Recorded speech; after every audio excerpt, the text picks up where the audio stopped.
This is a turning point for leaders and nations. Now rest assured, Israel will fight. Israel did not start this war.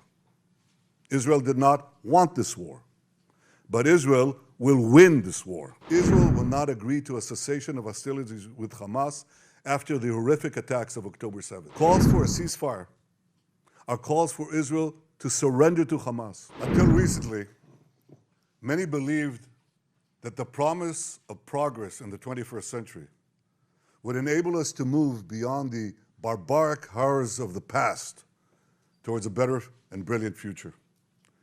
Many believed that we could go about our comfortable lives and that evil will simply pass us by. It will not. The horrors that Hamas perpetrated on October 7th remind us that we will not realize the promise of a better future unless we, the civilized world, are willing to fight the barbarians. Because the barbarians are willing to fight us. And their goal is clear: shatter that promising future, destroy all that we cherish, and usher in a world of fear and darkness. Ladies and gentlemen, this is a turning point for leaders and nations. It is time for all of us to decide if we are willing to fight for a future of hope and promise, or surrender to tyranny and terror. Now rest assured, Israel will fight. Since October 7th, Israel has been at war. Israel did not start this war. Israel did not want this war. But Israel will win this war. Knowing the difference between good and evil, between right and wrong. It means making a moral distinction between the deliberate murder of the innocent and the unintentional casualties that accompany every legitimate war, even the most just war. It means holding Hamas responsible for the double war crime it commits every day by deliberately targeting Israeli civilians while deliberately using Palestinian civilians as human shields. It means making clear that the use of human shields is not only an immoral tactic of terror, but also an ineffective one. Because as long as Hamas's use of Palestinian human shields result in the international community blaming Israel, Hamas will continue to use it as a tool of terror, and so will others. Hamas will continue to use the basements in Gaza's hospitals as the command posts of its vast terror tunnel network.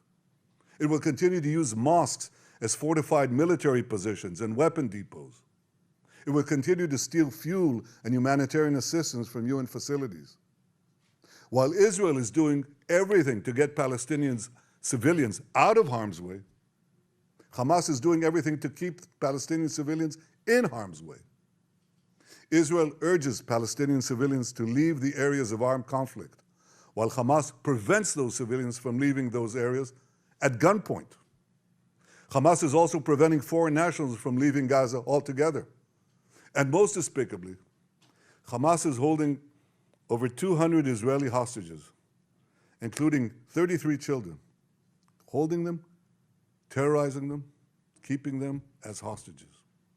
Every civilized nation should stand with Israel in demanding that these hostages be freed immediately and freed unconditionally. I want to make clear Israel's position regarding a ceasefire. Just as the United States would not agree to a ceasefire after the bombing of Pearl Harbor or after the terrorist attack of 9/11, Israel will not agree to a cessation of hostilities with Hamas after the horrific attacks of October 7th. Calls for a ceasefire are calls for Israel to surrender to Hamas, to surrender to terrorism, to surrender to barbarism. That will not happen. Ladies and gentlemen, the Bible says that there is a time for peace and a time for war. This is a time for a war for our common future. Today we draw a line between the forces of civilization and the forces of barbarism. It is a time for everyone to decide where they stand. Israel will stand against the forces of barbarism until victory. I hope and pray that civilized nations everywhere will back this fight, because Israel's fight is your fight. Because if Hamas and Iran's axis of evil win, you will be their next target. That's why Israel's victory will be your victory. But make no mistake, regardless of who stands with Israel, Israel will fight until this battle is won, and Israel will prevail.